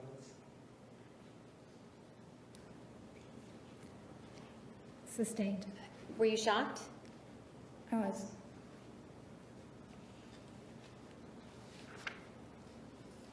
And after his over-the-top reaction, did Jodi respond at all to him? No. Objection is characterizing the response. Listen to the Rephrase. After the response that shocked you, did Jodi respond in any way? No, she just stared out the window. She just stayed. Did she stay quiet? Yes. And she stared out the window? Yes. All right. Thank you. That's all for now, Judge. Cross-examination. With regard to this issue of premarital sex, you indicated it was not allowed by the Mormon Church, right? Yes. And premarital sex involves participating in passionate kissing, right? Yes. And it also involves lying on top of another person, right? Yes. It also involves touching the private parts of another person's body, right? Yes. It also involves touching the sacred parts of another person's body, right? Yes. And this issue about touching is prohibited with or without clothing, correct? Yes. And this sexual issue in the Mormon Church teaches that the parties, or the two people, are not to do anything that arouses sexual feelings, right? Yes. And they are not to arouse the emotions of your own body, right? Yes.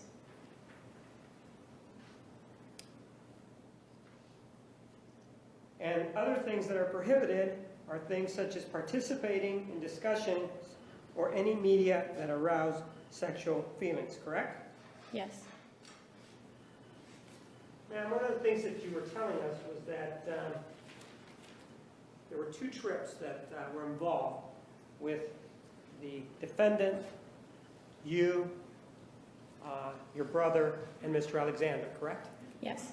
And one of the trips was the one that was at the Havasupai Falls, right? Yeah.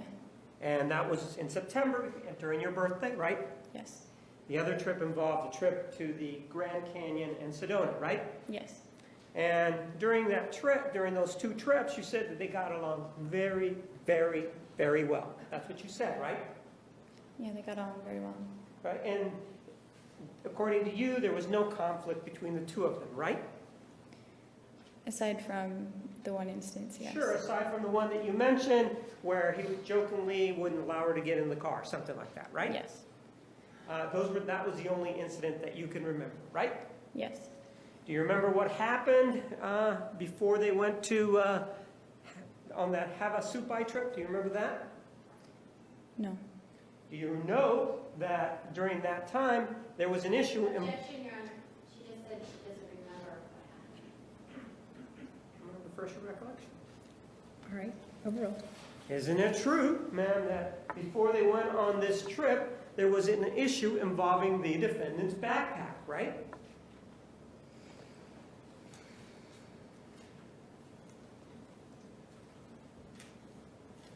I don't recall it. Do you remember that you were in the car, correct? Driving up to Havasupai, weren't you? Yes, I was. Mr. Alexander was driving, right? Yes, he was. The defendant was in the passenger seat, right? Yes. And you were in the back with your brother, right? Yes. And do you remember that for the first approximately 30 minutes of that trip, there was no talking between Mr. Alexander and the defendant? Do you remember that? No.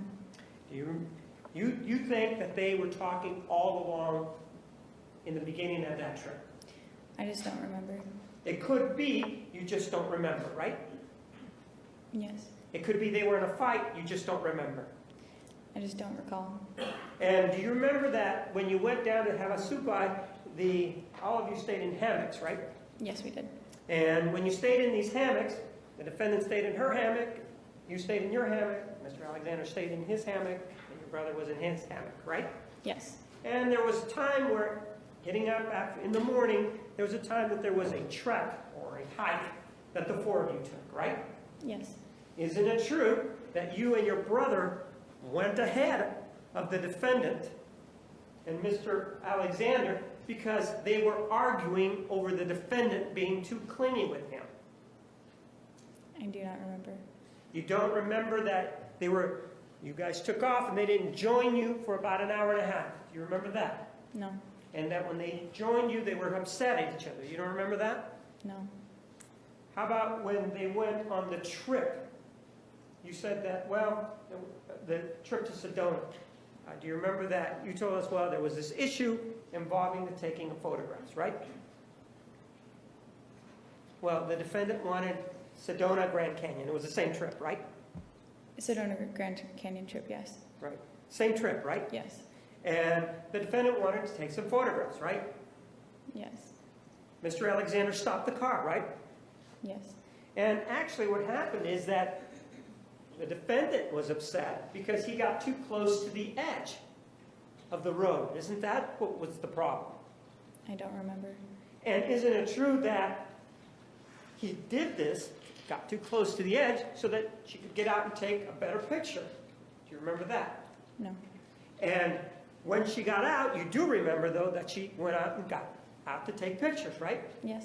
And when she went out to get pictures, she went to get back in, and he kind of sort of took off, right? Yes. And that created a problem, right? Yes. And then according to you, when she got in, he made a remark, right? They both did. Well, according to you, he made a remark that shocked you, right? It was over the top. Pardon? It was over the top. It was over the top. And do you even remember the remark today? No, I don't. It was so shocking you can't remember what the remark was, can you? It's just been a very long time. The answer is you can't remember even though you were so shocked and over the top, right? Yes, I can't I don't have remember. anything else. Redirect.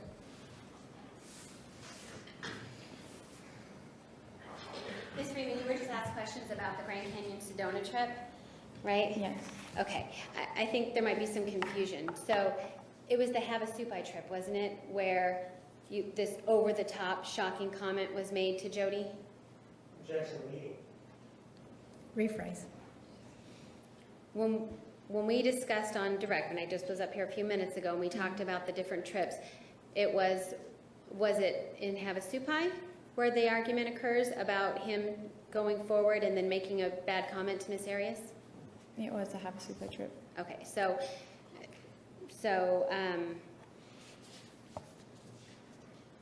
and what was the comment itself?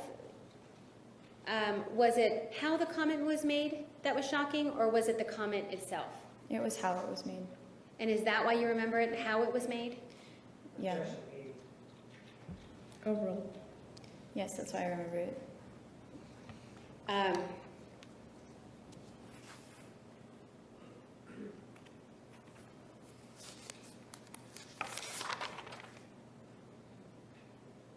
And during that Havasupai trip, before going, was it Travis who wanted to bring Jodi? Church's speculation. I can ask, did you know? Did you know that Travis wanted to bring Jodi? Objection leading. Overruled. Do you answer yes or no?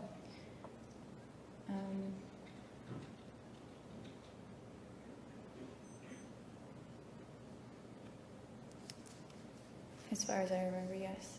All right, thank you. Nothing further. Any questions from the jury for this witness? You may step down. The defense may call its next witness. Thank you, Your Honor. The defense calls Daniel Freeman.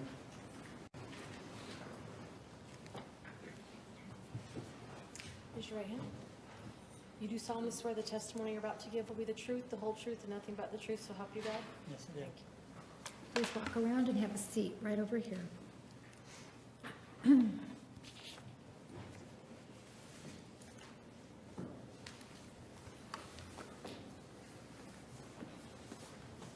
Good afternoon, sir. Good afternoon. Could you introduce yourself to the jury, please? My name is Daniel Freeman.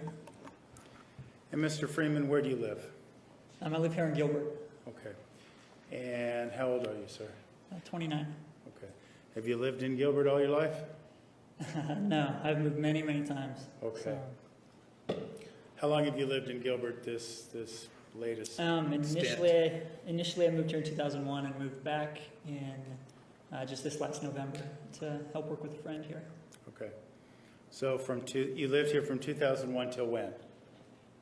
Here from 2001 to 2006, and then from 2006 to 2008, I was in Canada for 2 years. And A what? I was in Canada for 2 Okay. years as a missionary, and then here again from 2008 until I guess a year and 3 months ago. And then I was Okay. Colorado. All right.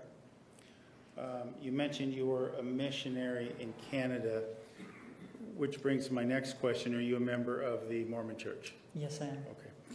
And this missionary you served, this was what year? October of 06 to November of 08. Okay. And is that the only mission you've been on? Mhm. Okay. And could I get you to answer yes or no Oh, yes, instead of yes. for the court reporter? Thank you, sir. Now, you mentioned your mission work. What, was there a particular duty or role you had in that work? As a missionary, we did a lot of proselyting and sharing our beliefs with people, inviting them if they wish to learn more. I particularly did a lot of work with either less active members or friends of members for the most part. So describe for us then what you would do when you're speaking to informing people of the church. Proselytizing, is that the word you used? Describe what that meant. We would, whether it was contacting or friends who were interested to learn what our beliefs were, we would meet with them and share our beliefs and our history and where they came from. And as we shared them, invite them to learn for themselves, to pray, to kneel down on their knees and get their own answers spiritually. And mostly it was educational, and we would teach people how to connect with their higher power if they wished, and help them define what they were looking for, and really just to, for me, being a missionary was all about encouraging people to live the things they knew to be true, even if it didn't connect them to our faith in the end and they became a member of our church. For me, it was important that they just live what they knew to be true, and if they found ours to be true, to conform to that. Okay. And I imagine this isn't something you can broach in first time you meet someone or in 10 minutes. I imagine it's a process, right? Yes, it's a process. But as a missionary, we broached the topic fairly quickly that that's what we were there for, because that was our purpose. Okay. But tell me about the process. if you will. Like I say, you're not going to someone and say, come to our church and baptizing them and, get them back home that afternoon, right? I mean, tell us about that. Usually there would be a process of events that they would have gone through before we'd even met them that had made them open or interested or willing to learn or wanting to learn. And in my case, a lot of times it was members who would bring their friends to activities that we had and would introduce us, and we'd talk to them and get to know them. And in that conversation, they said that they would like to know more about our beliefs, and we'd set up an appointment to go by and discuss with them and talk with them. And so initially we'd talk about the Book of Mormon, for which we're also called Mormons, and we talk about Joseph Smith and the history of revelation and scripture throughout the world. And then we would invite them to read some of the Book of Mormon, and we'd set up a time to come back, and then we'd talk to them about the three big questions kind of in life that everyone has is, who are we, where did we come from, why are we here, and where are we going? And so we'd answer those questions with them and invite them again to read more and to pray. And then we would talk to them specifically about the church itself and how it was organized and founded and what its purpose is and why it was here on the earth. And we would invite them again to pray and to start to come to church. And as people showed through willingness in their actions that they were willing to progress or willing to learn more through actions of what they did, we would just continue to invite them to pray and ask them if they'd received an answer or spiritual promptings that they felt. And as they had, we would continue to invite them more further, ultimately ending in baptism and becoming a member of the church. Okay. So it sounds like it's some time. It takes some time. There's a lot of visits. There's a lot of, I don't know if I'm using the right word, but there's a lot of spiritual investment or introspection involved in that, right? Yes, there is. You become very good friends with the people that you work with and teach. Okay. And it's not necessarily a process even for you as a missionary to just put someone on get them into church and baptize them without them reaching that point, right? That's not your goal. No, the goal is not to bring people into the church so that they disappear or fall away. It's to help people find within themselves the desire and the drive, if that's what they feel that they should do, and to do it. Okay. So as a missionary, you're not seeking to baptize someone or seeking to have them baptized until you're satisfied, if you will, that they put in the effort, they put in the introspection, they put in the work, right? No, we're seeking to baptize people who want to be a part of the church and serve within the community. Okay. Now, sir, did you know a man by the name of Travis Alexander? Yes, I did. Okay. And how did you come to know Travis Alexander? I came to know Travis through prepaid legal. I started working with prepaid legal here with some of my friends and Danny Jones and a number of others. And after we'd been working for probably several months, I don't remember, but it was the first big event that we'd gone to that was regional in nature. And at the regional event, I met Travis Alexander, Chris Hughes, and a number of other of the leaders in prepaid legal. Okay. You say leaders. Was he directly connected to you in terms of the hierarchy or the teams, Mr. Alexander? He was connected to me, there was no compensation connecting us at all, no compensation benefit connecting us, but he was in the Hughes brothers had several teams, and together they all kind of branched out. He was in, I believe, one of the other Hughes brothers teams. Okay. And so you weren't directly underneath him, so to speak? No. Okay. And do you remember when, month or year, this meeting took place with Mr. Alexander?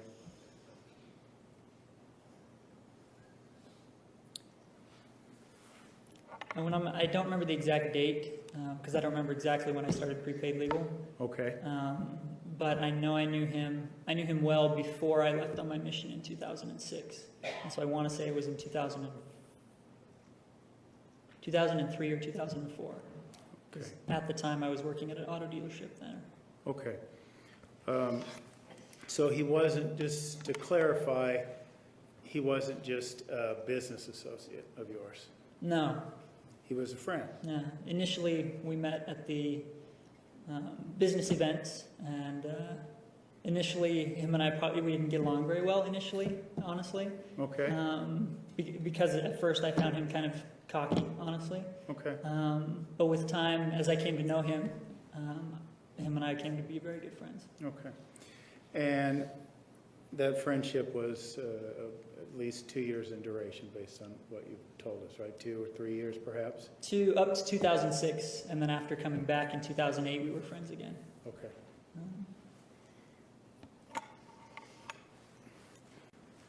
During your relationship with Mr. Alexander, did he ever introduce you to Jodi Arias? Yes, he did. Tell us how that occurred. Travis and I, he was going to, and I believe at this time I was roommates with him. But so we were, Travis was going to a Super Saturday, an event that was going on in California with Chris Hughes. And he was driving out to that, and I didn't have anything going on that weekend. He asked if I wanted to go. And so I believe it was Friday night, fairly late, we started driving over, and I met Jodi over there that night, late that evening on the way there. He said, "Hey, I want to stop by and introduce you to somebody. We're just going to stop by and say hi on our way to town." Okay. And you say, do you think it was, you said late in the evening, are we talking early morning or are we talking late in the evening? Early morning. It was after midnight when we arrived there. Okay. Do you have any knowledge whether Jodi Arias was expecting your arrival? I don't think so. Okay. And what do you base that on? I remember Travis on the way over, just what he said was he was going. Let me ask you this. Based on your travels with Travis to Miss Arias' home, you didn't get the indication that she was expecting him or you? When she opened the door, she was quite surprised. Okay. When she opened the door, were both you and Travis standing there, or how did that? Yes. Okay. Yeah. Tell us what happened just once she opened the door. Once she opened the door, she was surprised and came out and gave Travis a hug. Travis introduced me. We went inside.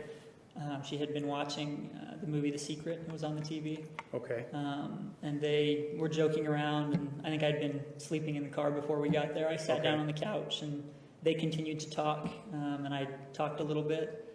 And then they went off into the back and were still talking and laughing. And I watched The Secret for a while, fell asleep watching that, and when they came back in, I was waking up and chatted with them more. Okay. So would that be, sounds to me like you were at the home several hours, Miss Arias' home? I don't remember the exact duration, but I'd say maybe an hour, because Okay. the movie was finishing when I woke up. All right.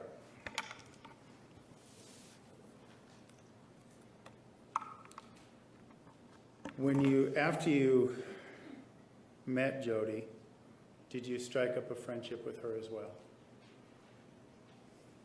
Initially, we were on friendly terms at the events that we would go to, whether it was prepaid legal events, but the only time I would see her was when I was hanging out with Travis and she was there. But we became good friends in that regard. Okay. Did you also become good friends with Miss Arias independent of Mr. Alexander? Did you spend time with her on your own as well? The only time that I believe we spent not with Travis was the times when we were all at events together, and Travis would be doing things with the leadership, and then Jodi and I and others, my sister included, would hang out and do things at the events and spend time together. But I don't remember specifically being alone, just the two of us during that time. I want to clarify something. You brought up something. How long were you Travis's roommate? 3 or 4 months. Okay. And you were a roommate at the period of time when Mr. Alexander introduced you to Miss Arias, right? I believe so. Okay. And you were a member of prepaid legal at the time of this meeting as well, right? Yes. Okay. Are you still involved in prepaid legal? No, I have an active membership, but I'm not actively involved. Okay. And actively involved, I take it by that you mean, going to meetings, that sort of thing, selling the product, right? Yes, no, I have Okay. not. And when did that venture cease for you? When I went on my mission in 2006, it was put on pause for 2 years. I came back, and from 2008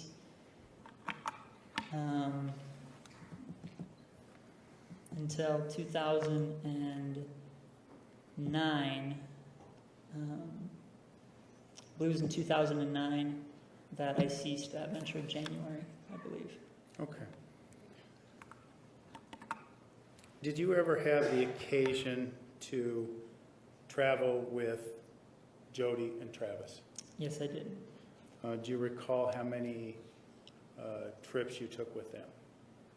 The trips I can specifically think of with just the two of them that weren't prepaid legal were when we went to Havasupai and we went to Sedona and the Grand Canyon. Okay. As it relates, let me just first of all focus our questioning on the Havasupai trip, okay? Is that a yes? Can we Yes, ask yeah, you we can quick? focus Okay. on that. I saw you nod, so. Do you recall when that trip took place?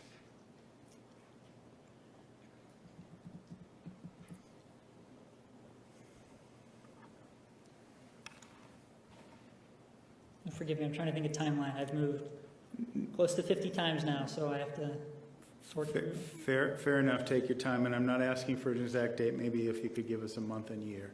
It was towards the end of a summer, and I believe it was 2007. Okay.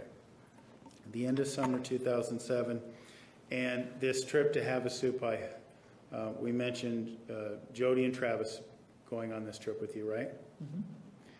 Is that a yes? Yes, that is. And was anyone else on that trip? And my sister Desiree as well. Okay. Was it your impression that Jodi and Travis were together as a couple during that trip? Yes, it was. And on what do you base that impression? How they interacted together.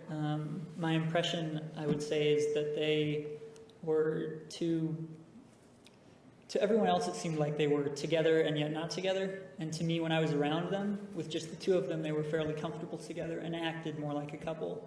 And I know with Travis, around others, he didn't know. He was still figuring out, I guess, where he was. And so around others, when Jodi wasn't there, even when I was there, he was different in his demeanor. He didn't mention Jodi.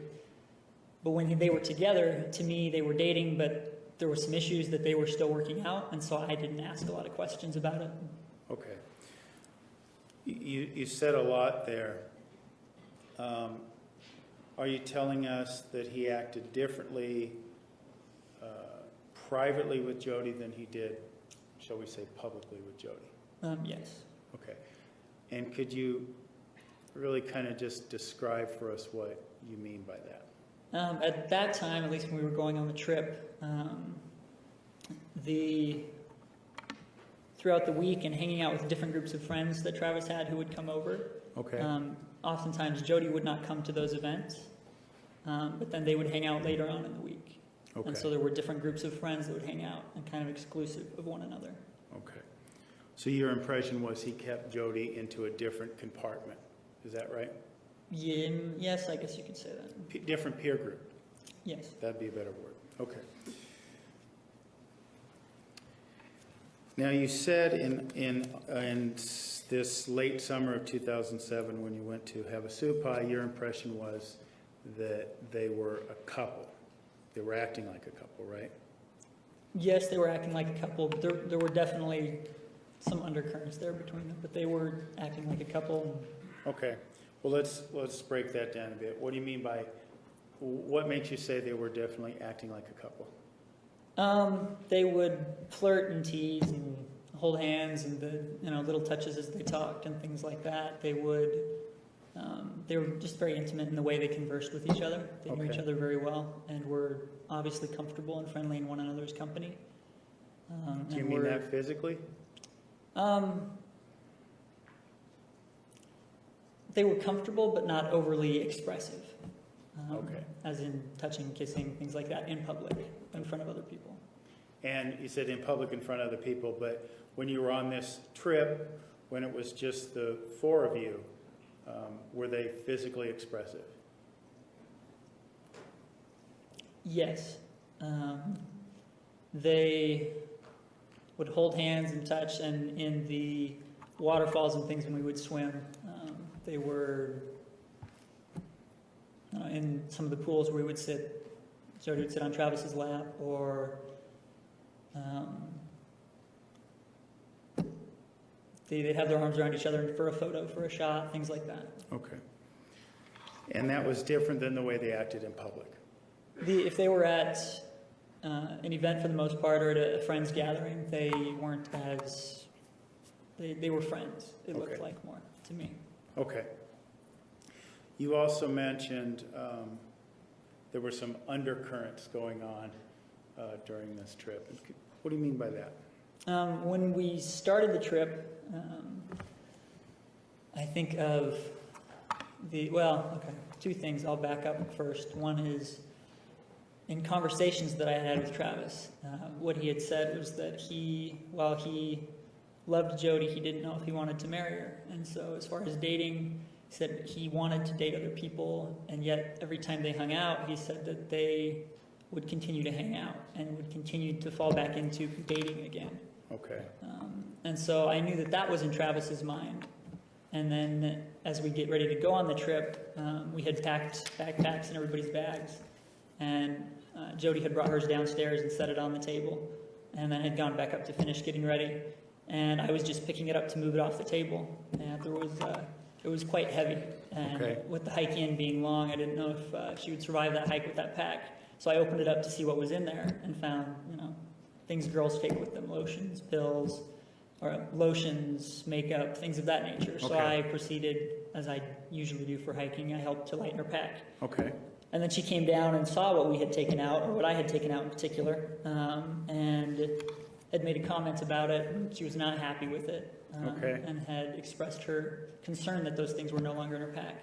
And I don't remember what Travis said, but he made a comment back, and that. Okay. Well, let me ask you this. Based on your assessment of Mr. Alexander's demeanor, was he upset with Miss Arias over this backpack? Without telling me anything he said, was he angry? Was he talking loud? He did start to talk loud. It wasn't about the backpack, though. It was about the exchange between them that went on. And then she went upstairs and had started crying, and he had started raising his voice and yelling a little bit. So they were arguing back and forth upstairs. And my sister and I sat downstairs on the couch for a while, looking at each other, and I was wondering, what did I do? And after 3, 4, 5 minutes, I went upstairs and started to talk with them and say, hey, let's calm down, and de-escalate the argument. Okay. And based on the fact that you made it there, I'm guessing eventually you got in the car and began to drive up there, right? We got in the car, and Travis and Jodi still weren't talking to each other. Okay.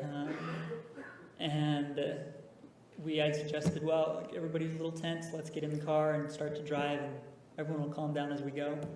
And within half an hour, everyone was happy and joking and talking again. Okay. Before we move on to the Sedona trip, I want to ask you, at this time period, this late summer 2007, were you under the impression that Travis was dating someone else, not Jodi?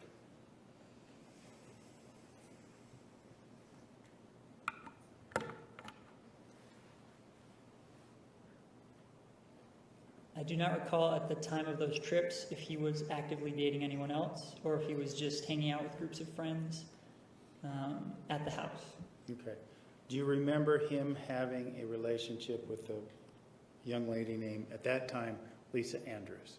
I do remember Lisa, and her, as well as an entourage of many of her friends, were over there. Although I do remember we went out to eat dinner, Travis and I, and Lisa, and another one of her friends. We went out to eat, and I believe that was before we went on the trip. Okay. And was that sort of a double date? It was kind of a spontaneous occurrence that Okay. happened, and while there, it wasn't official.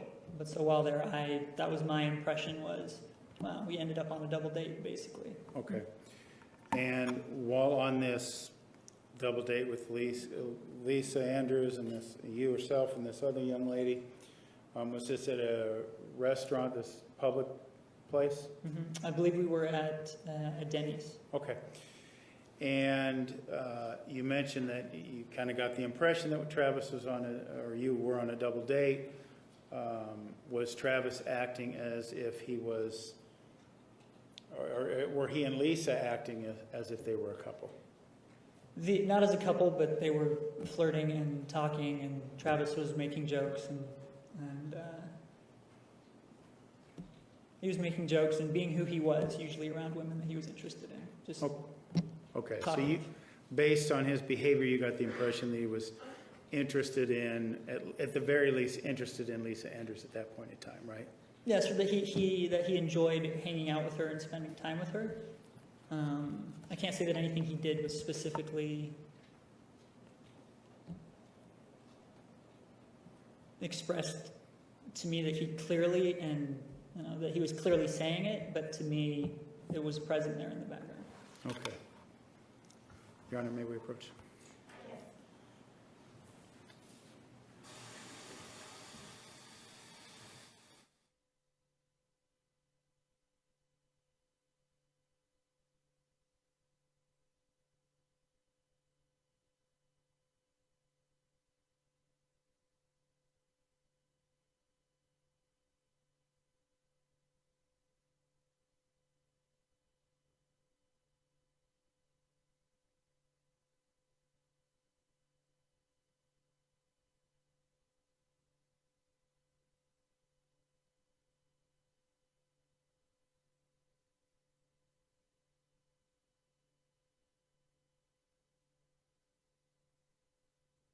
Recess at this time. However, before we adjourn, there are two matters I would like to discuss with you. The first matter is that some of the evidence in this matter may elicit emotional responses from witnesses and from those seated in the gallery.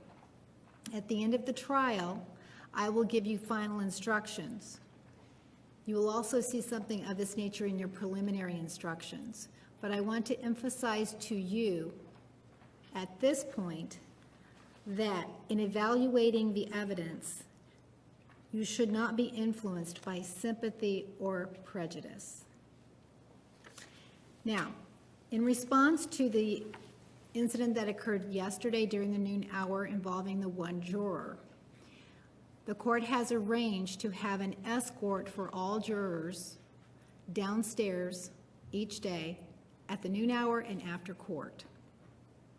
So there will be someone here from court security to take all of you downstairs at lunch, and they will also take you downstairs to the bus at the end of the court day. I'm going to suggest that if any of you have concerns about being approached, that you remove your juror badge when you're coming into the court building, put it on as soon as you get inside the court building. The media has been, they have been approached, and they are aware that they should not be trying to contact any jurors. All right, are there any questions? Please remember the admonition. Have a nice evening. We will see you tomorrow at 10:30.